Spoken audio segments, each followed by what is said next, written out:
Modern agriculture believes it has a soil problem. It doesn't, it has a misunderstanding problem. For most of human history, soil was not treated as an input. It was treated as an asset.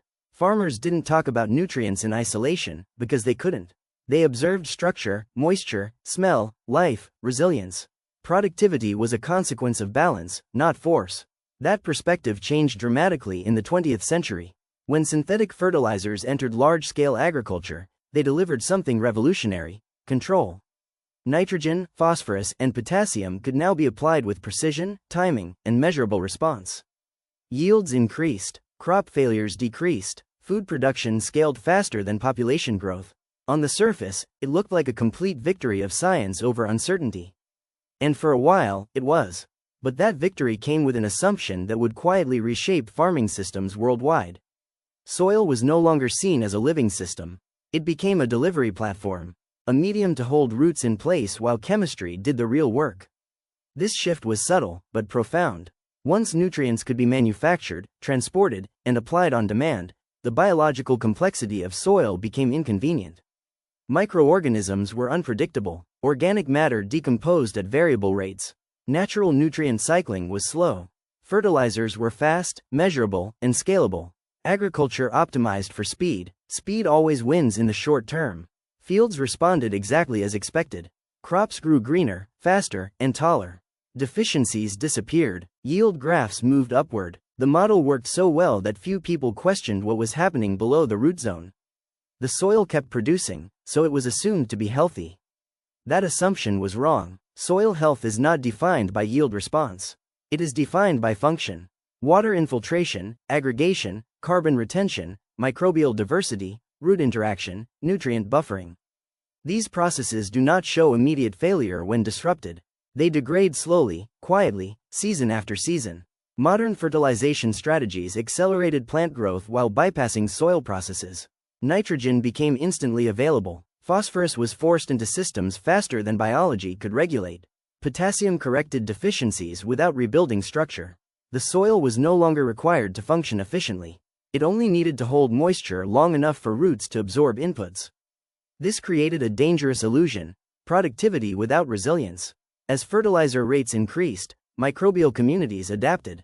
Some populations thrived on excess nutrients. Others became irrelevant. Symbiotic relationships weakened. Mycorrhizal fungi, once critical for nutrient exchange, lost their advantage in nutrient-saturated environments. Roots stopped investing energy in biological partnerships and focused on rapid uptake instead. Soil began to simplify. Organic matter declined, not because it disappeared overnight, but because decomposition accelerated without replenishment. Structure weakened. Aggregates broke apart. Pores collapsed. Water moved differently. Compaction increased. These changes were invisible from the surface and irrelevant to yield maps, until they weren't. The more chemistry replaced biology, the more dependent crops became on chemistry. Nutrients stopped cycling naturally and started arriving exclusively through applications. Miss one input, delay one operation, and performance dropped immediately. The system lost redundancy. This is where modern farming crossed a line. A resilient system can absorb mistakes. A dependent system cannot. Farmers didn't choose this outcome deliberately. They followed results. Fertilizers worked. Advisors recommended them. Economics rewarded them. Technology reinforced them. The soil never sent a warning signal loud enough to compete with rising yields. By the time problems appeared, the system was already locked in. Modern fertilizers didn't fail because they were ineffective. They failed because they were too effective at the wrong objective. They optimized crops while neglecting the system that sustains crops over time. And once soil stops functioning as a living system, no amount of precision can replace what was lost. This is where the real story of modern fertilizers begins. Not in the factory, not in the field, but in the moment agriculture stopped asking how soil works and started asking how fast plants respond. Soil biology was never inefficient. It was just inconvenient. Before synthetic fertilizers dominated agriculture, plants depended on biological cooperation. Roots did not simply absorb nutrients. They negotiated. Sugars flowed downward into the soil to feed bacteria and fungi. In return, those organisms mobilized nutrients that plants could not access alone. Nitrogen fixation, phosphorus solubilization, micronutrient transport, water regulation. These processes were slow, complex, and remarkably stable. They were also difficult to control. Biological systems do not follow schedules. They respond to temperature, moisture, carbon availability, and disturbance. From an industrial perspective, that unpredictability looked like a flaw. Fertilizers offered something biology never could: instant availability. Once nutrients could be dissolved, injected, or spread with mechanical precision, soil life lost its strategic importance. Why wait for microbes to release nitrogen when it could be applied directly? Why rely on fungi to explore soil volume when phosphorus could be placed near the seed? Why invest in organic matter when soluble inputs delivered faster results? The logic was irresistible. As fertilizer programs intensified, plant behavior changed. Roots became shallower and less exploratory. Carbon exudation declined. Symbiotic relationships weakened. Mycorrhizal fungi, which require plant investment to function, were slowly pushed out of relevance. In nutrient-rich soils, plants stopped paying for biological services they no longer needed. This shift did not kill soil biology overnight. It restructured it. Microbial communities adapt quickly. Bacteria that thrive on excess nutrients multiplied. Species specialized in fast decomposition replaced those involved in long-term carbon storage. The soil food web simplified. Diversity declined, not dramatically, but consistently. Fewer functional groups meant fewer pathways for nutrient cycling and stress buffering. The system became efficient and fragile at the same time. Biology also plays a critical role in soil structure. Fungal hyphae bind particles together. Bacterial byproducts act as natural glues. Organic matter stabilizes aggregates and creates pore networks that regulate air and water movement. When biological activity shifts toward rapid mineralization, these structural benefits erode. This is why soils under intensive fertilization often show paradoxical behavior. Nutrients are abundant, yet roots struggle under stress. Water is available, yet infiltration declines. Crops perform well under ideal conditions, but collapse quickly during droughts or heat waves. The soil looks productive until it is tested. Modern agriculture often misinterprets this outcome.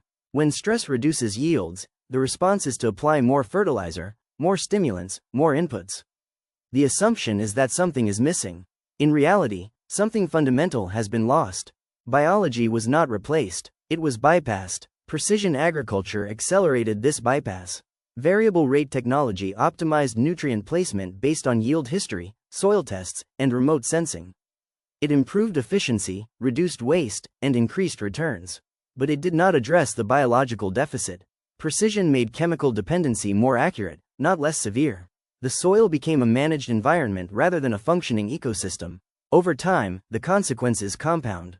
Reduced aggregation increases compaction. Compaction limits root growth and oxygen diffusion. Anaerobic zones expand. Beneficial organisms decline further. Nutrient losses increase through leaching and volatilization.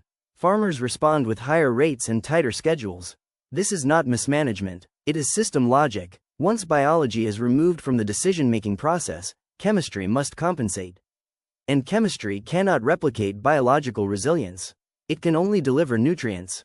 It cannot rebuild structure, diversity, or redundancy on its own. The most dangerous aspect of this shift is how invisible it is. Crops still grow, yields still respond, the soil does not fail loudly. It fails gradually, accumulating weaknesses that only appear under pressure. By the time those weaknesses are recognized, reversing them is slow, expensive, and uncertain. This is why modern fertilizers are not neutral tools. They reshape the soil environment in ways that go far beyond nutrient supply.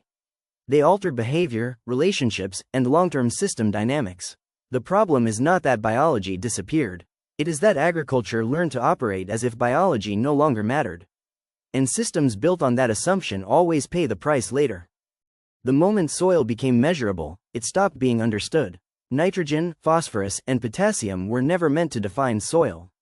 They were indicators, not explanations. But once laboratory analysis made it possible to quantify nutrients precisely, agriculture embraced numbers as truth. What could be measured could be managed. What could be managed could be optimized. And what could be optimized could be scaled. Soil was reduced to columns. NPK transformed farming into a logistical exercise. Nutrient levels were sampled, plotted, corrected, and repeated. Deficiency meant application. Sufficiency meant maintenance. Excess meant adjustment. This framework worked exceptionally well for plant nutrition, but it quietly erased everything that could not be easily measured. Microbial interactions do not fit neatly into spreadsheets. Aggregate stability does not respond linearly to inputs. Carbon cycling does not follow application schedules. These processes are dynamic, relational, and context-dependent. They resist simplification, so agriculture simplified anyway. Over time, soil tests became decision-makers rather than diagnostic tools. If numbers were within range, the soil was assumed to be healthy. If yields were acceptable, the system was considered functional. The absence of visible problems reinforced the belief that nothing fundamental was being lost. But numbers only describe availability, not capacity. A soil with high phosphorus availability can still lack phosphorus buffering.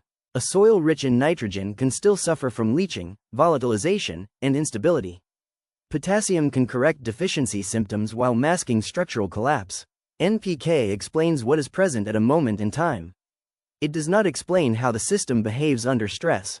Yet modern fertilization strategies increasingly rely on this snapshot logic. When decisions are driven by nutrient targets alone, soil becomes reactive. Inputs correct symptoms rather than processes. Each season is treated as an independent event rather than part of a long-term trajectory.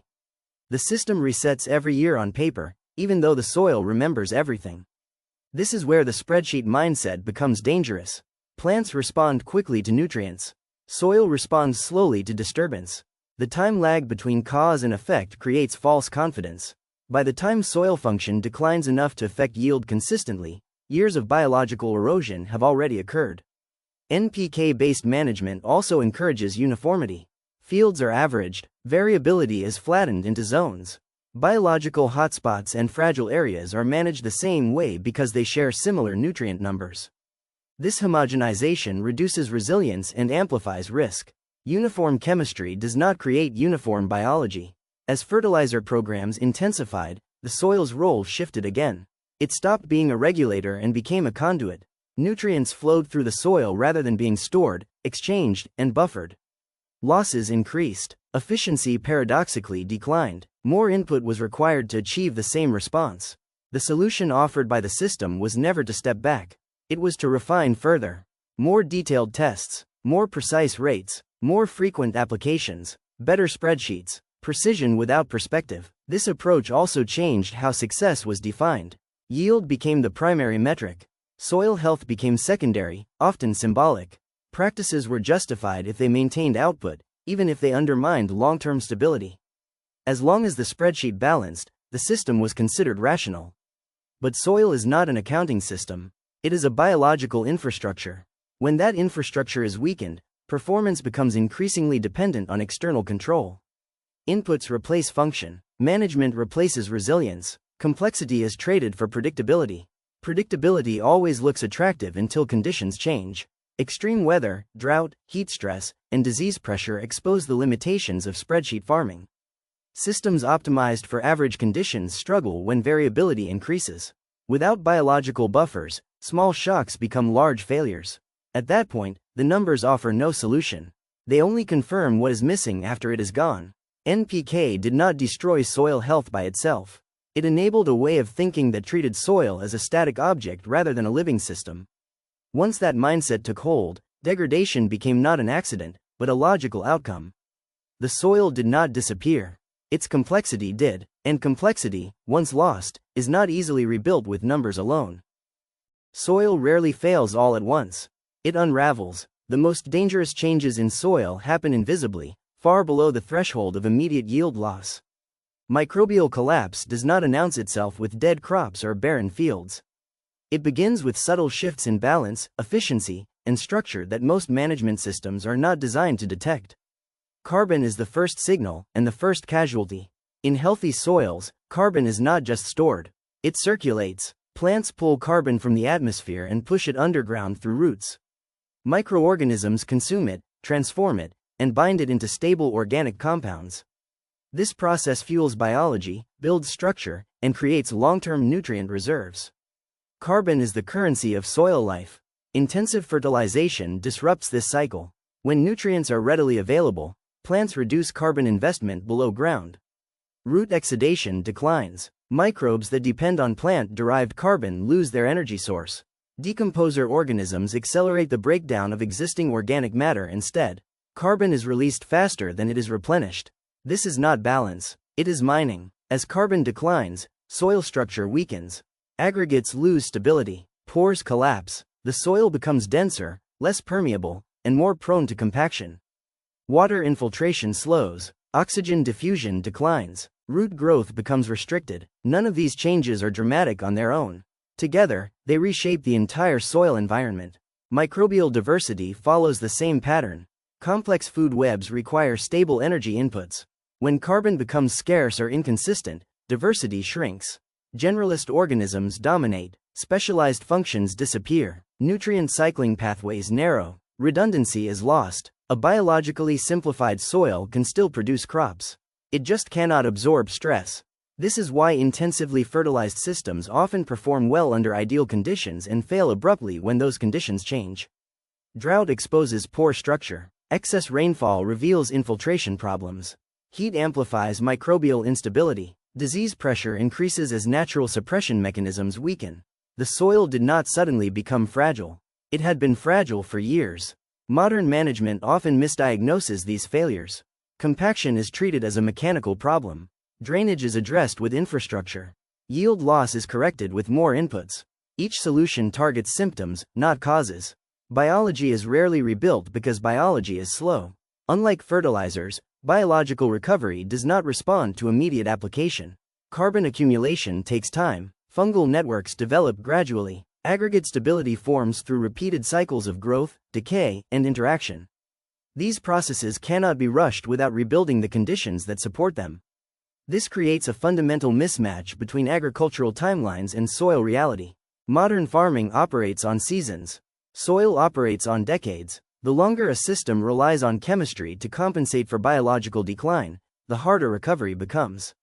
At a certain point, soil stops responding positively to additional inputs. Efficiency plateaus. Losses increase. Variability widens. Risk becomes systemic. This is often described as soil fatigue or land exhaustion. These terms are misleading. The soil is not tired. It is degraded, and degradation is cumulative. What makes this collapse especially dangerous is how well it hides. Yield maps can look stable while structure collapses. Nutrient levels can test adequate while biology erodes. Surface appearance tells very little about functional integrity below. By the time visual symptoms appear consistently, the system has already crossed a threshold. Rebuilding at that stage requires more than better fertilizer. It requires restoring carbon flows, reducing disturbance, reintroducing biological complexity, and accepting transitional yield instability. These steps are difficult, expensive, and often discouraged by short-term economic pressure. So the system continues forward instead. Modern fertilizers did not cause this collapse by accident. They enabled a management philosophy that valued immediate response over systemic health. Biology was sidelined because it could not compete with speed, predictability, and scale. But soil does not reward shortcuts indefinitely. When structure fails, biology collapses. When biology collapses, chemistry becomes mandatory. When chemistry becomes mandatory, resilience disappears. This is the quiet trajectory modern fertilization has normalized. And once the soil crosses that line, there is no simple input that can take it back. There is a moment in every degraded system when choice disappears. At first, fertilizers are optional. They correct deficiencies, stabilize yields, and improve consistency. At this stage, the soil still functions. Inputs enhance performance rather than replace it. Biology carries part of the load.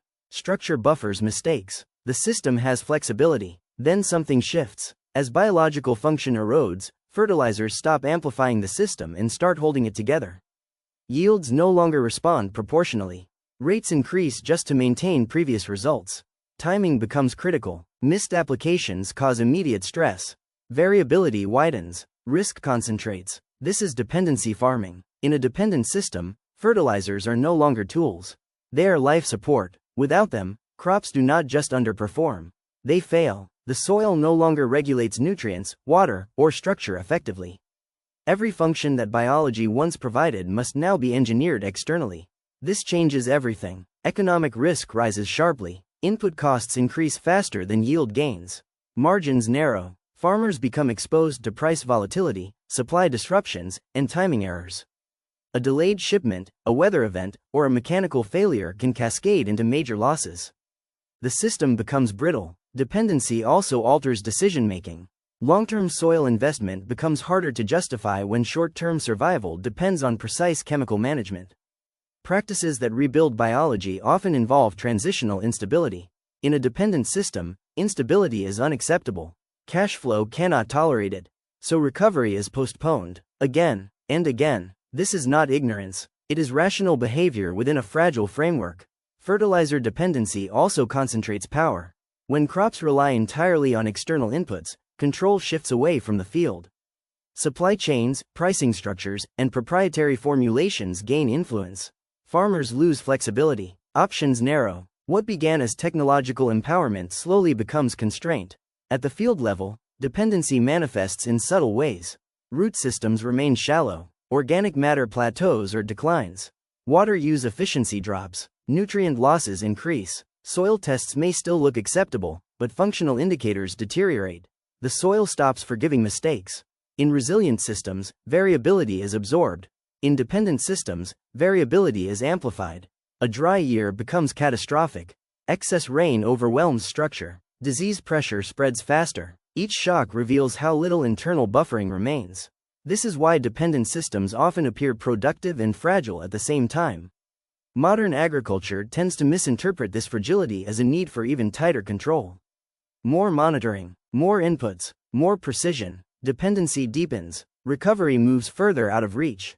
The tragedy is that dependency is rarely recognized as such. It is normalized. High fertilizer rates become baseline. Intensive programs are treated as best practice.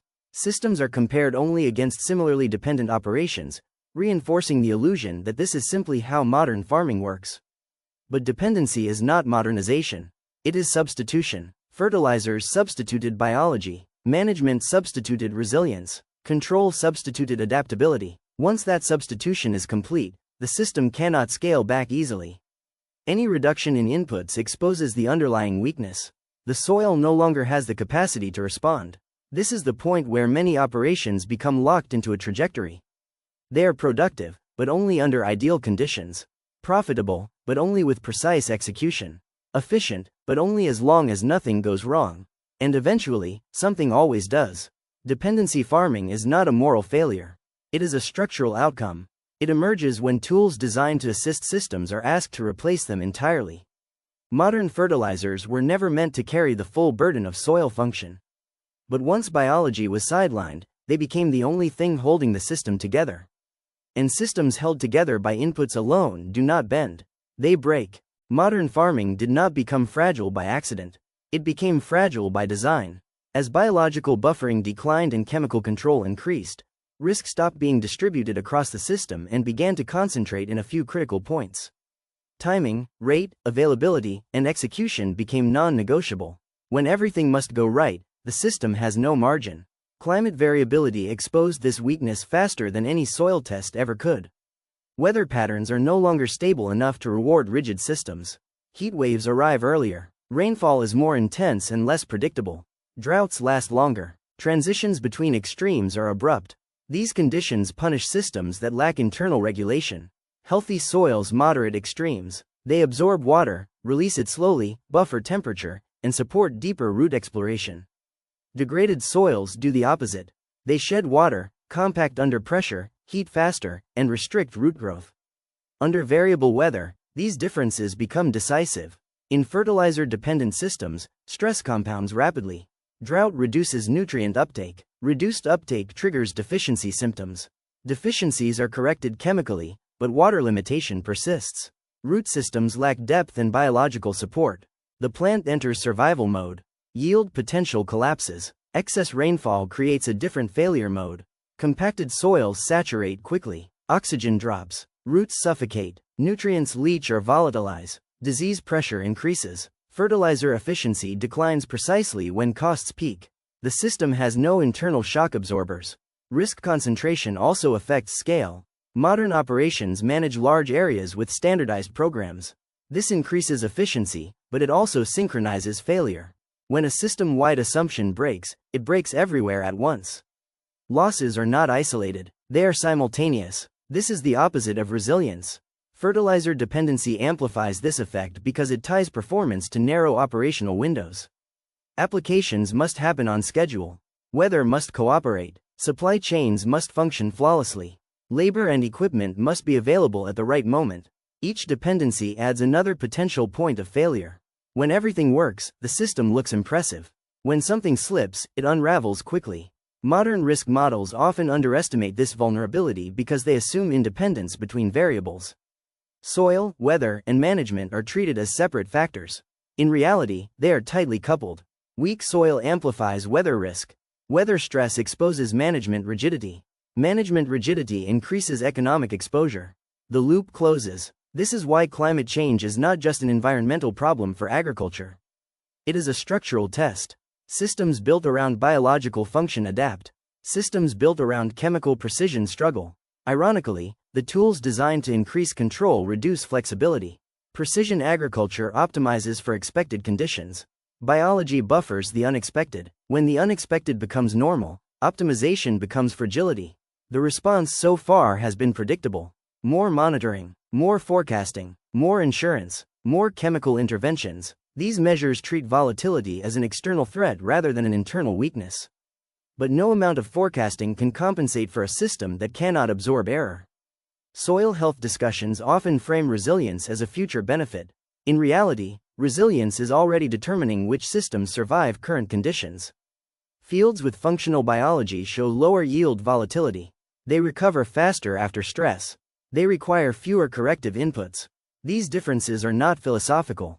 They are measurable. Modern fertilizers did not create climate risk, but they accelerated a shift away from the very mechanisms that once mitigated it.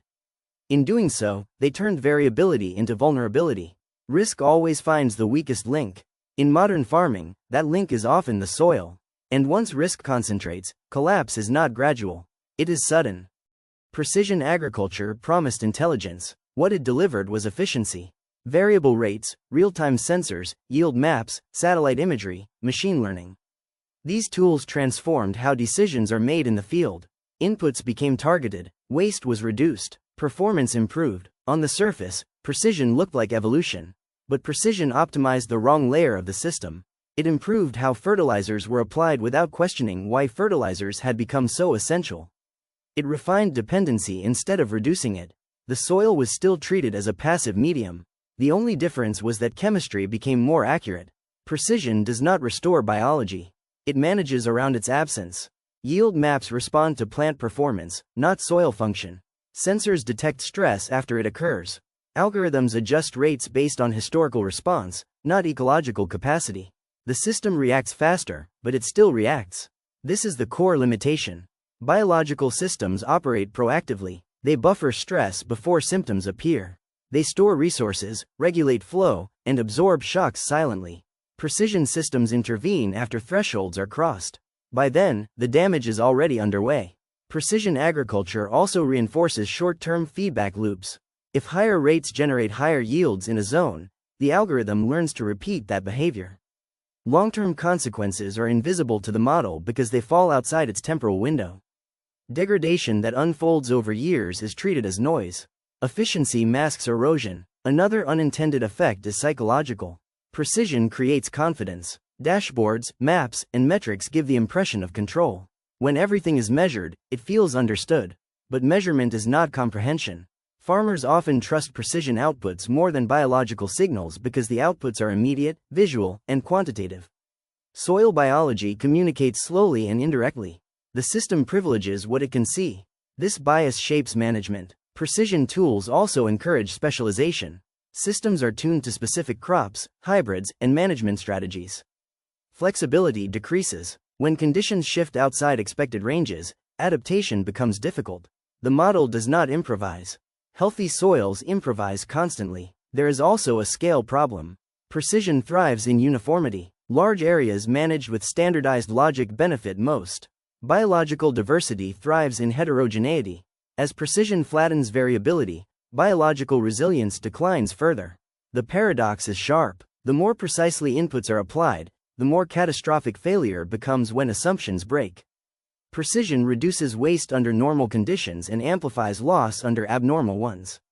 It tightens the system. None of this makes precision agriculture useless. It makes it incomplete. Used within biologically functional systems, Precision can enhance outcomes. It can reduce excess, improve timing, and support soil processes. Used as a substitute for biology, it accelerates dependency.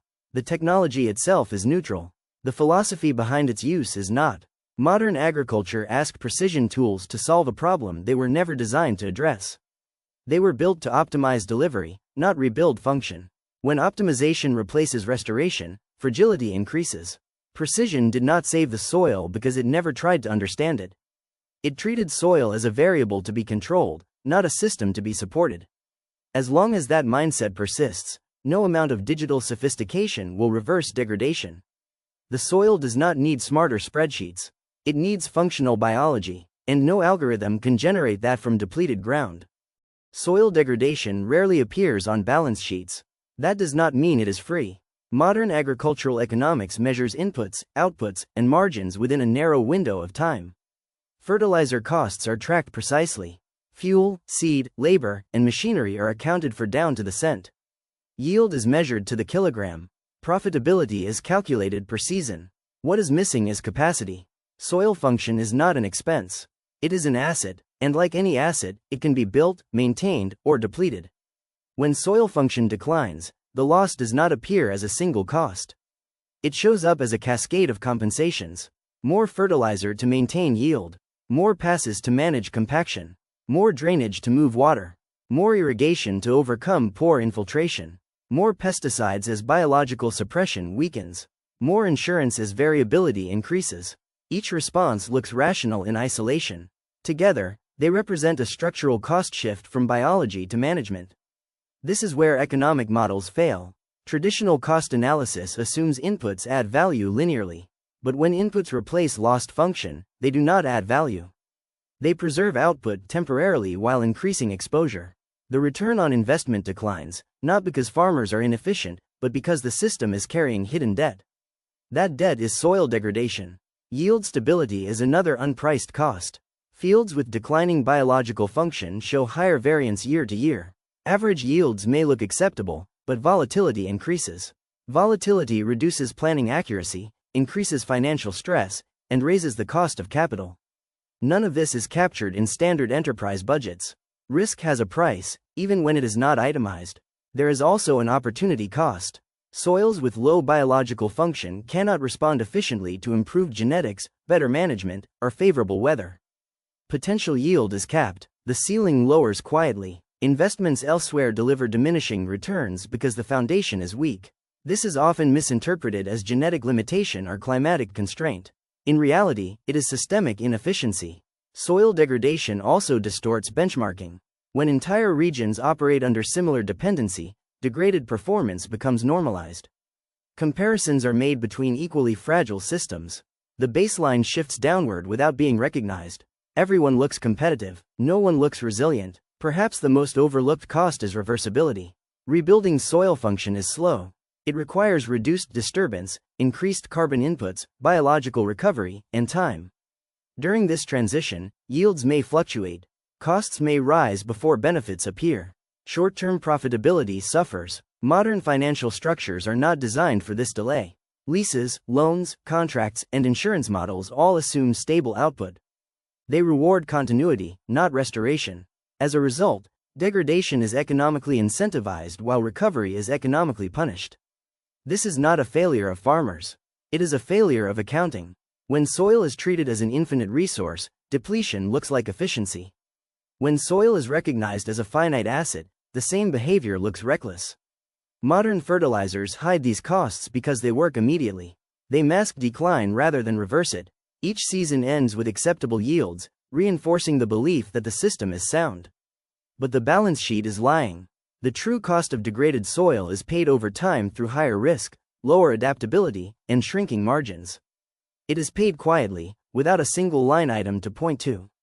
By the time the numbers no longer work, the asset is already compromised. Soil degradation is not just an agronomic issue. It is an economic blind spot. And blind spots are where systems fail first. The solution was never to abandon fertilizers. It was to stop asking them to do the soil's job. Fertilizers become destructive only when they replace biological function instead of supporting it. When designed and used within living systems, They can enhance resilience rather than erode it. The difference is not in the molecule. It is in the philosophy. Biologically aligned fertilization starts with a different objective. The goal is not maximum immediate uptake. The goal is system performance over time. Nutrients are applied to feed processes, not just plants. This changes everything. Nitrogen, for example, does not need to be constantly available in large quantities. In healthy soils, nitrogen cycles through microbial pathways, organic matter, and root interactions. Stabilized forms, slow-release sources, and biological integration reduce losses and support microbial balance. Excess is no longer the strategy. Phosphorus becomes even more revealing.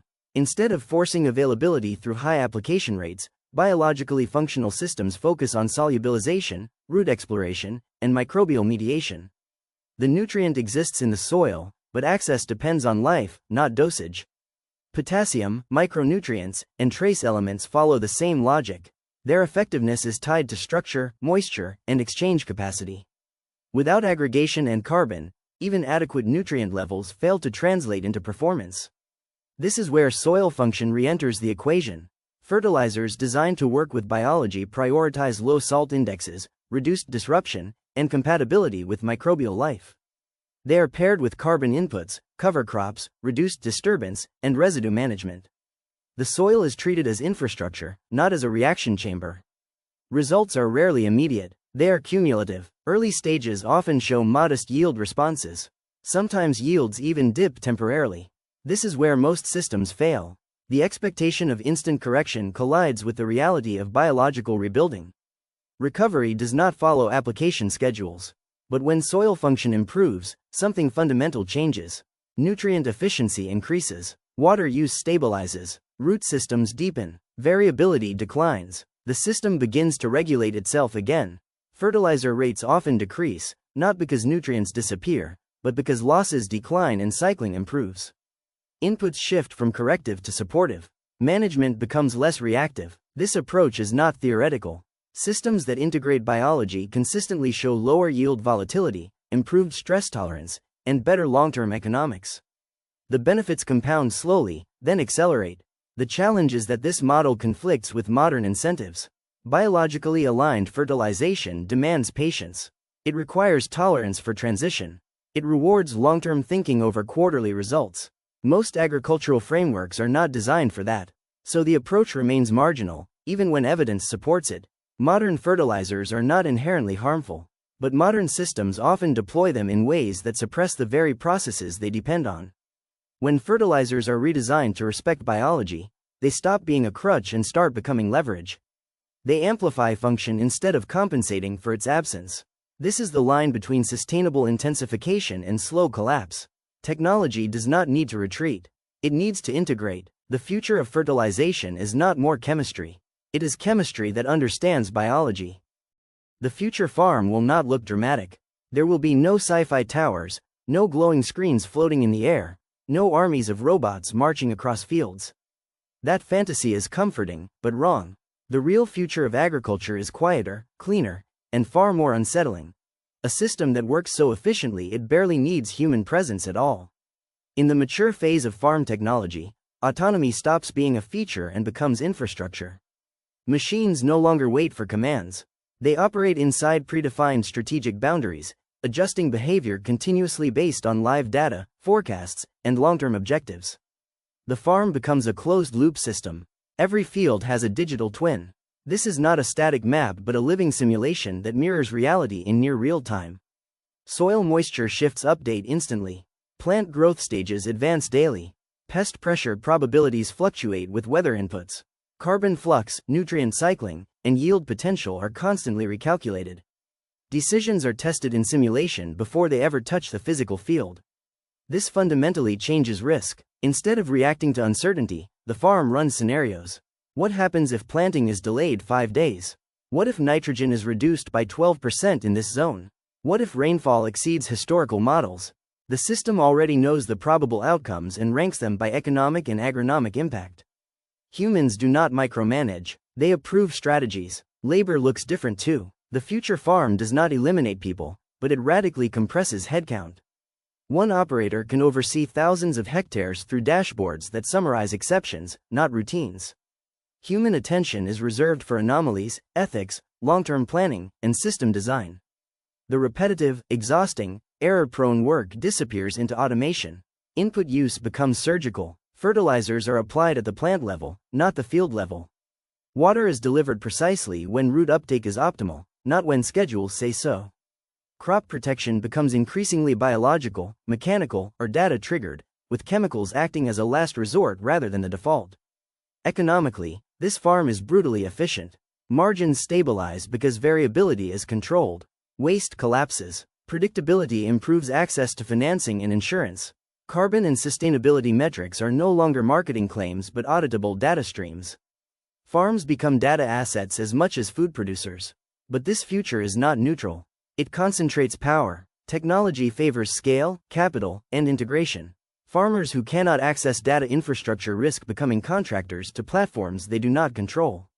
Ownership of algorithms, data rights, and decision logic becomes as important as land ownership once was. There is also fragility. Hyper-optimized systems are efficient, but efficiency reduces slack. When failures occur, whether technical, cyber, or systemic, the impact can cascade fast. Resilience must be designed intentionally, not assumed. The final irony is this: the most advanced farms may end up rediscovering old truths. Diversity matters. Soil biology matters. Redundancy matters. The difference is that now these principles are enforced not by tradition, but by code.